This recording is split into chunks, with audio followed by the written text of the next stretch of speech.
મહેસાણામાં ઘઉંના ઊભા પાકમાં ઓઇલ ફરી વળ્યું છે। ઓએનજીસીની વધુ એક બેદરકારી સામે આવી છે। બહુચરાજીના કનોડા ગામમાંથી પસાર થાય છે પાઇપલાઇન। ઓએનજીસીના પાપે ખેડૂતના ઊભા પાકને નુકસાન થઈ રહ્યું છે। તો ઓએનજીસીની પાઇપલાઇનના લીકેજથી ખેતરમાં ઓઇલ ફરી વળ્યું છે। ઓએનજીસીની બેદરકારીના કારણે ખેડૂતનો તૈયાર પાક બરબાદ થયો છે। ઉલ્લેખનીય છે કે ઘઉંના ઊભા પાક પર ઓઇલ ફરી વળ્યું છે। ખૂબ જ મોટી બેદરકારી। કેતન જોડાયા છે ફોન લાઈન પર વધુ માહિતી આપવા માટે। કેતન, આટલી મોટી બેદરકારી અને ખેડૂતો માટે રડવાનો વારો, શું વધુ માહિતી? ચોક્કસથી કહી શકાય છે કે ઓએનજીસીના પાપે ખેડૂત હેરાન પરેશાન થયો છે। ઓએનજીસીના કારણે અનેક મુશ્કેલીઓનો સામનો હોય છે તે ખેડૂત અત્યાર સુધી કરી રહ્યો હતો, ત્યારે ઓએનજીસીની વધુ એક બેદરકારી સામે આવી છે, જેના કારણે જે ખેડૂત હોય છે તે હેરાન પરેશાન થયો છે। ઓએનજીસીની પાઇપલાઇન લીકેજ થતા ખેડૂતના ખેતરમાં ઓઇલ ફરી વળ્યું છે, જેના કારણે ખેડૂતના ઉભા જે પાક હોય છે તેને નુકસાન થયું છે। તેમજ આગામી દિવસોમાં પણ આ જે ખેતરમાં જે આ ઓઇલના કારણે તે ખેતી પણ નહીં કરી શકે તેવી સ્થિતિ જે હોય છે ઊભી થઈ છે। મહેસાણા જિલ્લાના બહુચરાજીના કનોડા ગામે ખેડૂતના ઘઉંના ખેતરમાં આ ઓઇલ ફરી વળ્યું છે। કનોડા ગામના જે સુષ્માબેન પટેલના ખેતરમાં ઓઇલ ફરી વળતા ઘઉંના પાકમાં મોટું નુકસાન પહોંચ્યું છે। ખેતરના સર્વે નંબર 359 માંથી આ જે પસાર ઓએનજીસીની જે લાઈન હોય છે તે પસાર થતી હોય છે। પાઇપલાઇન લીકેજ થવાના કારણે જે ઓઇલ હોય છે તે ખેતરમાં ફરી વળ્યું છે, જેના કારણે જે ખેડૂત હોય છે તે બરબાદ થઈ રહ્યો છે। ખેડૂતનો જે પાક હોય છે તૈયાર થવા આવ્યો હતો તેવા સમયે જ આ જે ઓઇલ ફરી વળતા નુકસાન જે ખેડૂતને હોય છે મોટું નુકસાન થયું છે। ખેડૂત આશા રાખી રહ્યો છે કે ઓએનજીસીની ટીમ દ્વારા તેમને આ વર્ષનું તેમજ આગામી વર્ષમાં જે નુકસાન થવાનું છે તેની ભરપાઈ કરવામાં આવે છે। કેતન, આટલી મોટી બેદરકારી અને ખેડૂતો હવે શું કરશે? આ ઓએનજીસીની આટલી મોટી બેદરકારી હતી, હવે આ નુકસાન કોણ ભોગવશે? શું ઓએનજીસી તરફથી કોઈ આધિકારિક નિવેદન સામે આવ્યું છે ખરું? ચોક્કસથી વાત કરીએ તો ઘણી વખત એવું બને છે કે ઓએનજીસીની જે બેદરકારીના કારણે ખેડૂતો હેરાન પરેશાન થતા હોય છે, પરંતુ ક્યાંક ને ક્યાંક જે ઓએનજીસીની જવાબદારીથી છટકબારી હોય છે તે શોધતું હોય છે। જે ખેડૂતો હોય છે વારંવાર હેરાન પરેશાન થતા હોય છે, તેમની ઘણી સમસ્યાઓ હોય છે ઓએનજીસી સામે, પરંતુ જે સમસ્યાઓ હોય છે તેનો ઉકેલ હોય છે તે ઓએનજીસી હજુ સુધી લાવી શક્યું નથી, ત્યારે વધુ એક બેદરકારી હોય છે તે જોવા મળી રહી છે। જી બિલકુલ કેતન, આ તો એ જ વાત થઈ ગઈ કે પાપ કોનું ને ભોગવે કોણ? હવે ખેડૂતો શું કહી રહ્યા છે? ખેડૂતોની એક જ વાત છે કે તેમને આ વર્ષનું જે નુકસાન હોય છે તે નુકસાન થયું છે, તેમજ આ જે ઓઇલ હોય છે તે ખેતરમાં ફરી વળતા આગામી 4 થી 5 વર્ષ સુધી આ જે જમીન હોય છે તેમાં જે ઉપજ હોય છે તે ઓછી થવાથી અથવા નહીવત થશે, તેના કારણે આ વર્ષનું તેમજ આગામી વર્ષમાં જે પણ નુકસાન થાય તેની જે સંપૂર્ણ જે ભરપાઈ હોય છે ઓએનજીસી કરવામાં આવે। ઓએનજીસીના જે અધિકારીઓ હોય છે તે પણ જે તપાસ હોય છે કરે અને ખેડૂતને પૂરતું વળતર માંગે તેવી ખેડૂતોની માંગ છે। અત્યાર સુધી અનેક જે કિસ્સાઓ હોય છે બની ચૂક્યા છે, પરંતુ ખેડૂતને ક્યાંક ને ક્યાંક નુકસાનીનો જ ભોગ કરવું પડે છે। જી બિલકુલ કેતન, ખૂબ મહત્વની વાત આપે કરી કે 4 થી 5 વર્ષ સુધી આ જમીનમાં પાક છે તે નહીં આવે અથવા તો પાક નહીવત રહેશે। હવે વિચાર કરો કે વધુ પાણી હોય ત્યારે પાક બગડી જતું હોય, આ તો ઓઇલ છે એટલે જમીનને બંજર બનાવી દેશે। 4-5 વર્ષ સુધી નુકસાન ખેડૂતો કઈ રીતે સહન કરશે? આ ખૂબ જ મોટી તેમના માટે પીડાની વાત છે। તંત્ર તરફથી શું કહેવામાં આવી રહ્યું છે? તંત્ર સુધી આ મામલે કંઈ પણ કહેવામાં આવી નથી, પરંતુ હાલમાં માહિતી મળી રહી છે તે પ્રમાણે જે ઓએનજીસીના જે અધિકારીઓ હોય છે તે ઘટના સ્થળે પહોંચી ચૂક્યા છે અથવા નીકળી ચૂક્યા છે, પરંતુ ક્યાંક ને ક્યાંક ખેડૂતની આશા છે કે તેમને વળતર મળે, કેમ કે આ એક વર્ષનું નુકસાન નથી પણ તેને આગામી 4-5 વર્ષ સુધી આ નુકસાનનો ભોગવવાનો વારો આવે, કેમ કે ખેડૂત મહા મહેનતે આ જે પાક હોય છે તૈયાર કરતો હોય છે, તેના માટે જેની મહેનત હોય છે, મજૂરી હોય છે, જે ખર્ચ કર્યો હોય છે તે ખર્ચ આશા રાખી રહ્યો હોય છે કે ઘઉં તૈયાર થાય અને તે પાક થાય તેનાથી તે પોતાના પરિવારનું હોય છે તે ગુજરાન ચલાવી શકે, પરંતુ જ્યારે ઘઉંનો પાક તૈયાર થવા આવ્યો તો તેવા જ સમયે આ જે ઘટના બની છે તેના કારણે જે ખેડૂતો હોય છે તે હેરાન પરેશાન થયો છે, તેને આર્થિક નુકસાન જવાની સ્થિતિ છે। આ વર્ષ તો બરોબર, પણ આગામી વર્ષ તો 4-5 વર્ષ સુધી આ જે ઓઇલ છે તેની સમસ્યા હોય છે તેના કારણે જે ખેડૂત હોય છે ખેતી કરી શકવાની શક્યતા નહીવત છે।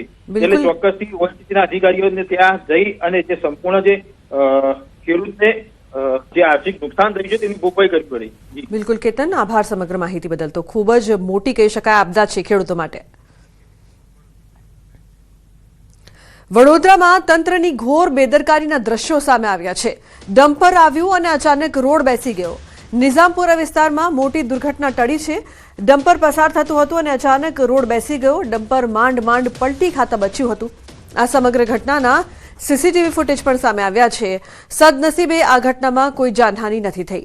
તો આ સમગ્ર ઘટના સીસીટીવીમાં કેદ થઈ છે, જેમાં જોઈ શકાય છે કે નિઝામપુરા વિસ્તારમાં કઈ રીતે મોટી દુર્ઘટના છે તે ટળી ગઈ છે સીસીટીવીના દ્રશ્યો, પરંતુ ઘોર બેદરકારી.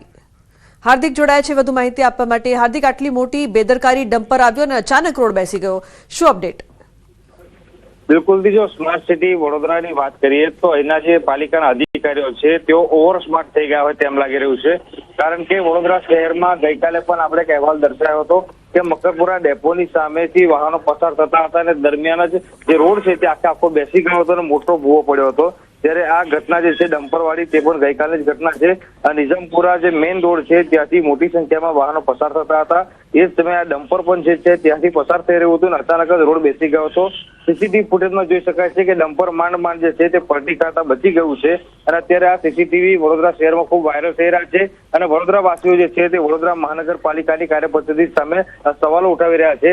ત્યારે અહીંયા સૌથી મોટો સવાલ બીજો એ ઉભો થાય કે શું હવે વડોદરા શહેરના રસ્તા પર નીકળવું પણ સુરક્ષિત નથી, કારણ કે ક્યારે કયો રસ્તો બેસી જાય તે કોઈ નક્કી હોતું નથી. લુમના, બિલકુલ હાર્દિક, આપ જોડાયેલા રહેશો. તો અહીં તંત્રની ઘોર બેદરકારીના દ્રશ્યો.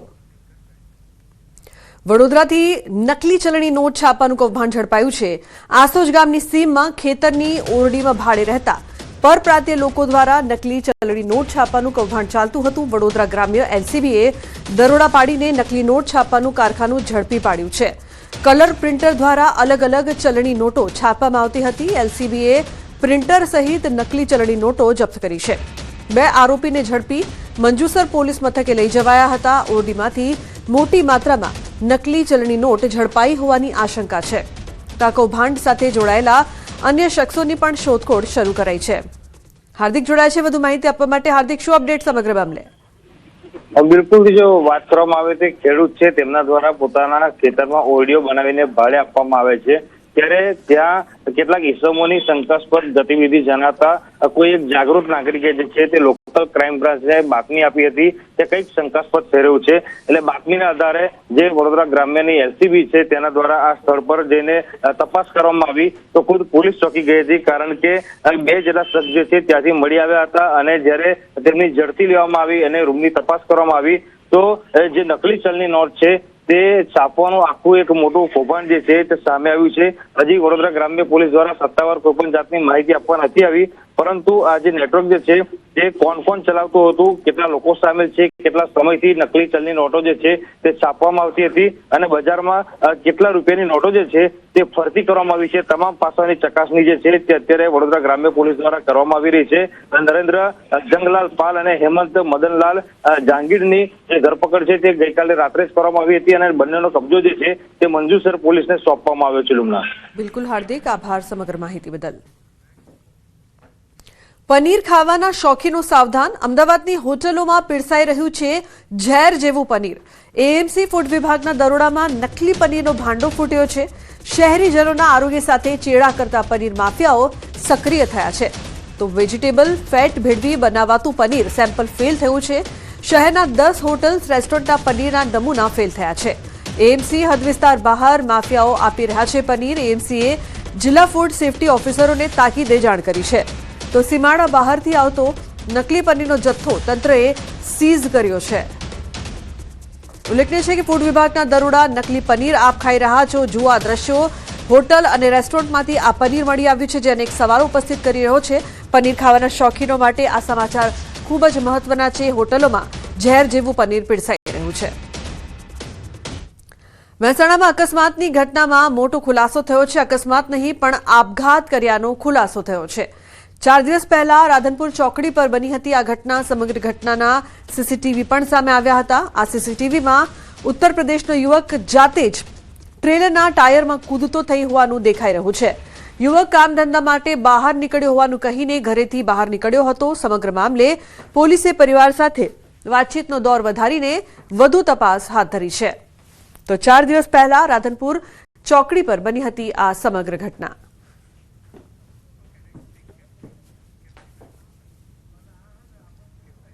સમાચારમાં આગળ વાત કરીશું જંગલેશ્વર સાફ.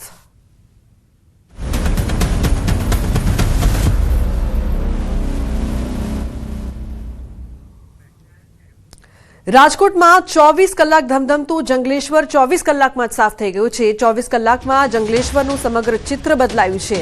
લોકોથી ધમધમતું જંગલેશ્વર વગડો બની ગયું છે. ગેરકાયદે દબાણો પર બુલડોઝર ફર્યું છે. લોકોની કિલકિલારીથી 24 કલાક ગુંજતું આ જંગલેશ્વર આજે મશીનોના ધડધડ અને મકાન પડવાના ધડામ અવાજથી ગુંજી રહ્યું છે.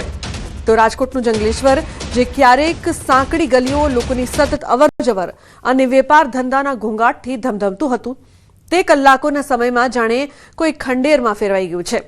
તંત્ર દ્વારા હાથ ધરવામાં આવેલી આ મેગા ડિમોલિશન ડ્રાઈવમાં વર્ષો જૂના ગેરકાયદે દબાણો પર એક સાથે અનેક બુલડોઝરો ત્રાટકતા આખું ચિત્ર બદલાઈ ગયું છે. જ્યાં નાના બાળકોના હસવાના અને શેરીઓના પરિચિત અવાજો આવતા હતા, ત્યાં આજે ચારેકોર માત્ર કાટમાળના ઢગલા, ધૂળની ડમરીઓ અને જેસીબી મશીનોના કર્કશ અવાજો સંભળાઈ રહ્યા છે. મકાનો પડવાના ધડામ અવાજ સાથે એક આખો વસવાટ ઇતિહાસ બની રહ્યો છે. પોલીસના ચુસ્ત બંદોબસ્ત વચ્ચે ચાલી રહેલી આ કાર્યવાહીના કારણે લોકોમાં ક્યાંક ફફડાટ તો ક્યાંક લાચારી જોવા મળી રહી છે. રસ્તાઓ પહોળા કરવા અને ગેરકાયદે બાંધકામો દૂર કરવાના આકરા વલણને પગલે જંગલેશ્વરના દ્રશ્યો એટલી હદે બદલાઈ ગયા છે કે જે લોકો અહીં વર્ષોથી રહેતા હતા તેઓ પણ આજે પોતાના ઘરનો રસ્તો ઓળખવાના થાપ ખાઈ રહ્યા છે.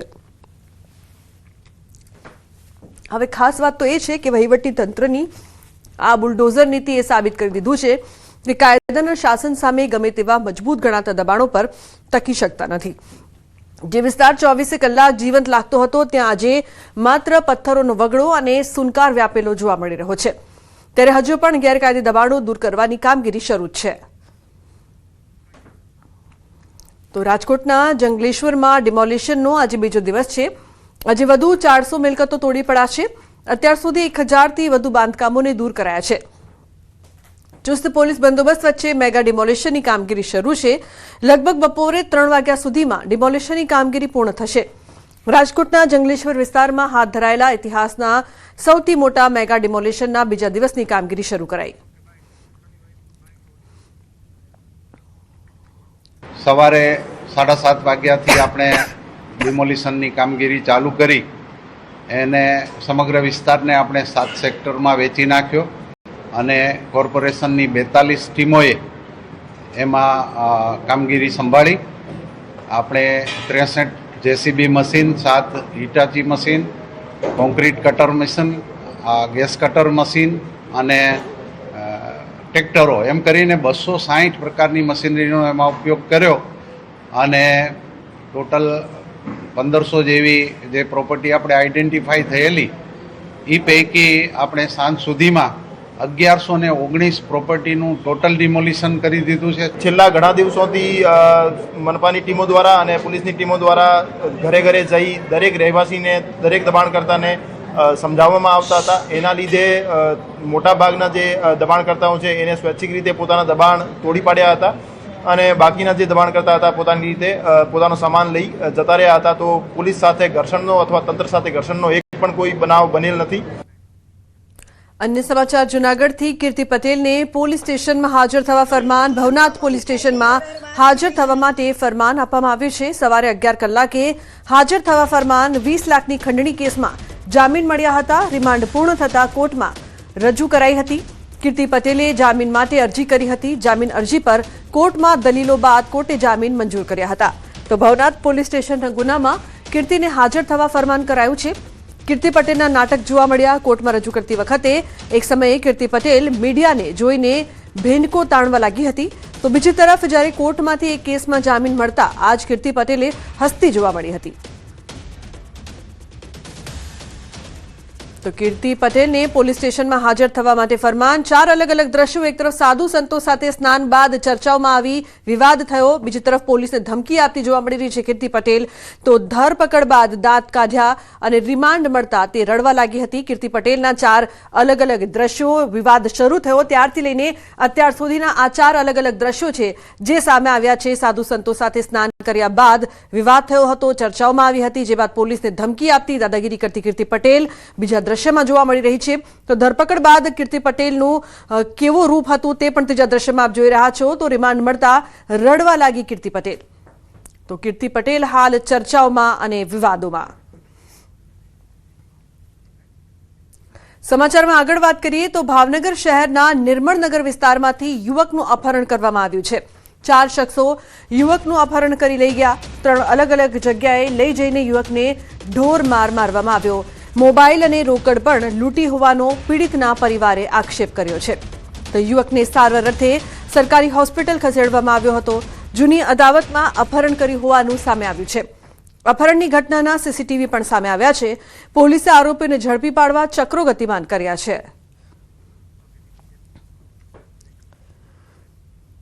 જેતપુરમાં 5 વર્ષની માસૂમ બાળકી સાથે પાડોશીએ આચર્યું દુષ્કર્મ. નવાગઢમાં પાડોશીએ જ માસૂમ બાળકીને પીંખી નાખી નાસ્તો આપવાની લાલચ આપી 42 વર્ષીય હવસખોર નરાધમે આચર્યું કૃત્ય. કપડાં ઉતારવાની રમતના બહાને નરાધમે માસૂમને શિકાર બનાવી હતી. બાળકીએ માતાને આપીતી સમગ્ર કરતૂતનો ખુલાસો થયો છે. તો પોલીસે આરોપી જીતુ ભોજાણીની ધરપકડ કરી છે. પોલીસે આરોપી સામે પોક્સો અને દુષ્કર્મની કલમ હેઠળ ગુનો નોંધીને તપાસ હાથ ધરી છે.